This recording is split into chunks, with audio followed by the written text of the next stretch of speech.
Destrinchar aí o noticiário do Verdão do Alto da Glória, TT Mota, o Coxa que tem esse jogo já casa cheia, né? Confirmada, check-ins sendo feitos aí pelos torcedores. Devemos ter aí 30 mil pessoas pelo menos nas arquibancadas hoje, fazendo ecoar a voz do torcedor lá no Couto Pereira, hein, TT?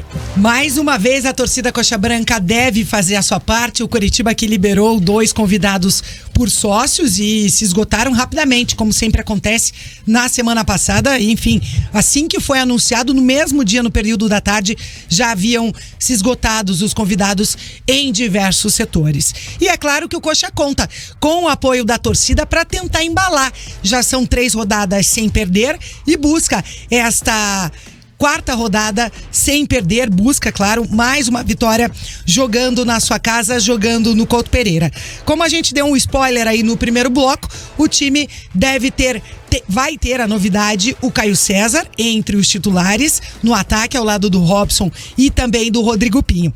A dúvida do Thiago Kozlowski não, ele já deve saber, né, quem que ele vai colocar. Se vai retornar o Henrique na zaga como titular, Henrique que cumpriu suspensão na última rodada, ou se vai ser mantido o Gia Pedroso. Eu acho, até por ser um jogo diante do Fluminense, que ele vai retomar o Henrique, até apostando na experiência, também, né? Experiência, né? E acho que coerência também, né? O Henrique vinha sendo titular na falta do Thiago, né? Então acho que nada mais justo do que o Henrique voltar a jogar normalmente ali, já que ele cumpriu a suspensão automática e volta agora. Acho que é mais do que natural. O Thiago Dombrowski continua de fora, tá recuperando a sua forma física. Ele que, na verdade, quando todo o elenco fez uma pré-temporada para refinar ali a parte física, o Thiago Dombrowski não participou, porque toda a torcida Coxa Branca sabe que até meses atrás ele não fazia nem mais parte dos planos do Coritiba. Jogou o campeonato no Azures, inclusive. E aí, o que aconteceu? Como o Thiago Dombrowski não fez essa parte da pré-temporada, uma pré-temporada profissional completa, o que o departamento médico do Coritiba tá fazendo? Tá fazendo com que ele faça esse aprimoramento na parte física agora. Por quê? O Thiago jogava, aí não aguentava todo o jogo, sentia dores, já vinha de um problema, uma lesão na coxa. Então, o departamento médico do Coritiba tá optando por poupar, por preservar o jogador, para que sim, quando ele voltar 100% e aguentar de uma vez por todas uma partida inteira sem sentir com lesões, com dores, enfim. Então ele, na verdade, ele está sendo poupado, digamos assim, para refinar. Coritiba, os outros desfalques, a gente sabe o William Farias, que tá voltando aí de lesão, tá em fase de transição. Tem o Lisiero, que já voltou a treinar com os companheiros, mas ainda não está 100%. E a novidade no banco de reservas essa noite é o Diogo Oliveira, jogador que na última semana saiu no bid, né? A gente lembra que diante do Cruzeiro ele chegou a viajar, mas não saiu a tempo hábil pro jogo diante do Cruzeiro. Então ele viajou com o elenco, mas não ficou no banco por conta de não ter saído no bid. Outro que não aparece no banco é o Maurício Garcês. A gente trouxe também a informação na semana passada de que ele teve que tomar a vacina da Covid, que ele jogava na Bulgária, a vacinação não era obrigatória, então tomou a vacina contra a Covid, o Maurício Garcês, e aí ele fica liberado depois dos 14 dias, entre aspas, de quarentena. Ele vai ser liberado na próxima sexta-feira, dia 28 de julho, e aí sim, diante do Botafogo, o moleque Garça deve ficar à disposição do técnico Thiago Kozlowski. Então a novidade hoje, Diogo Oliveira relacionado, vai aparecer no banco de reservas, Caio César como titular, e a dúvida, né, a única coisa que a gente ainda não tem certeza é a zaga Henrique ou Jean Pedroso. A formação do Coritiba, é claro que o Thiago já sabe, né, quem vai entrar em campo, isso aí ele já treinou, já ajustou aí durante a preparação da semana, né, Dalk? Sim. Teve tempo, inclusive, né, o jogo foi na segunda-feira, então ele ganhou o fim de semana inteiro aí para observar atentamente o que ele tem de opção. Mas é natural que jogue o Henrique, né? Eu acho que por coerência, sim. Deve ser o Henrique, inclusive. O Henrique era titular sem o Thiago, então acho que naturalmente o Henrique volta. Acho que é justo. O Henrique, apesar de todas as críticas do torcedor, muitas oportunidades para o Henrique, ele vem jogando bem. Ele vem sendo constante, ele não tem falhado. né? Assim, o próprio Kusevich cresceu muito de aproveitamento nos últimos tempos. O Kusevich, na época dos 3 zagueiros, ele estava errando todos os jogos. Em todos os jogos. Dando bote desnecessário, saindo para marcar lá no meio de campo e deixando um buraco gigantesco nas costas.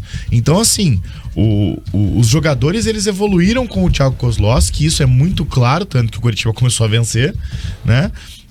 Mas eu acho que o Henrique, apesar da pegação de pé dele, do torcedor ali por parte do Henrique, eu creio que nesse momento tem que ser titular. O Jean, ele ainda está entrando nesse mundo profissional. Ele sendo lapidado, né? Sendo lapidado. Ele já teve oportunidades, ele já jogou bem, ele já jogou mal, ele já fez grande partida, ele já falhou de forma crucial. Então, assim, eu acho que tem que ter calma. O Jean não vai chegar aqui e virar o Gamarra em 2 jogos com 18 anos de idade. Não vai. Tem que ter calma, tem que... É uma questão de tempo, é uma questão de profissionalização de fato do atleta. Porque jogar uma Série A e jogar um Sub-20 é muito diferente. E quem está se consolidando cada vez mais na meia cancha alviverde é o Matheus Bianchi. Ele falou nos canais do Coritiba sobre a importância desse jogo de hoje e que o elenco está encarando a partida diante do Flu como uma verdadeira final. A gente está encarando como uma final, né? Antecipada, que nos dá a oportunidade de sair dessa zona que é tão desconfortável, que a gente não está confortável ali, a gente quer sair de todo jeito. Então, contamos com o apoio do torcedor. Ele é o nosso 12º jogador, ele que nos dá força ali durante a partida. E a preparação está sendo muito boa. A gente está focado para fazer um grande jogo e encarar realmente como é a decisão na segunda-feira. Matheus Bianchi ganhando cada vez mais espaço, mais confiança e se consolidando na meia cancha alviverde. O Bianchi ainda falou da importância da torcida, da importância desse apoio que vai vir das arquibancadas hoje, com mais de 30 mil torcedores que fizeram o check-in para o jogo de logo mais. Torcedor Coxa Branca, a gente conta com o apoio de vocês. Vocês são o nosso 12º jogador e a gente precisa de vocês para conseguir um grande resultado. E se Deus quiser, a gente conseguir sair dessa zona incômoda. E quando a gente fala em Coritiba e Fluminense, não tem como não lembrar o duelo do Campeonato Brasileiro ano passado no Couto Pereira. Primeiro tempo, Coxa saiu perdendo de 2-0, voltou e virou aquele jogo. O Coxa, na segunda etapa, precisou apenas de 15 minutos para empatar com gols do Léo Gamalho e também do Andrei. E aos 49 minutos da segunda etapa, o Léo Gamalho fez o gol da virada e foi, olha... Eu não sei se não foi o jogo mais emocionante do Brasileirão ano passado pro torcedor Coxa Branca. Não tenho dúvida. Foi um baita de um jogo, porque o Coritiba naquele jogo mostrou um poder de reação muito grande, né? Eu tava trabalhando no clube nesse jogo ainda, e eu lembro que o Léo Gamalho, se eu não me engano, ele começa no banco de reservas esse jogo, entra no intervalo, já começa metendo gol no segundo tempo, daí tem o gol do Andrei e daí o Léo Gamalho no finalzinho com um passe do Fabrício Daniel faz o 3-2. E o Coritiba tem muitos jogos importantes contra o Fluminense em sua história. Tem. Né? O próprio GE fez uma matéria sobre isso, 5 jogos marcantes do Fluminense e Coritiba, né? Porque tem o jogo do rebaixamento, o jogo daquela briga histórica. 2009, né? 2009, 1-1, né? O gol do Pereira pelo lado do Coxa, o gol do Marquinho pelo lado do Fluminense. Marquinhos jogou na Roma há muito tempo, jogou no Atlético depois. E Léo Gamalho começou no banco de reservas. Léo Gamalho começou no banco, né? E daí tem o gol 400 do Alex, né? Que foi um golaço, enfim. E o Coritiba geralmente ele tem um bom desempenho contra o Fluminense dentro de casa. É claro que são times diferentes, são momentos diferentes. O Coritiba vive um momento que precisa sair da zona de rebaixamento. O Fluminense também tinha dado uma oscilada sob o comando do Fernando Diniz, algumas críticas aconteceram, o Fluminense ficou vários jogos sem vencer, só que tá se recuperando novamente, né? Então, olha, vai ser um bom jogo, eu acho, no Couto Pereira hoje. Um abraço pro meu amigo Dudu Ribeiro, que não quer muito o Henrique não, viu, PT? É o que eu falei, o pessoal... Aqui no nosso chat tem um monte de gente que não quer, olha aqui, galera cansou, comentando aqui, ó, que não quer o Henrique. Então, é difícil. Mas enquanto o Thiago precisar dessa evolução física, não tem muito o que fazer, né? Eu, pra ser muito sincero, o pessoal também pode me xingar aí à vontade, mas eu colocaria o Bruno Viana. Pra mim, o Bruno Viana seria titular desse time do Coritiba. Pra mim era Kusevich e Bruno Viana. Pra ser muito sincero mesmo. Em termos de qualidade, talvez o Bruno Viana seja o que mais tem entre todos eles. Bruno Curi dizendo que o Bianchi é a cara do padre Marcelo Rossi. Só faltou uns 80 quilos de músculo, né?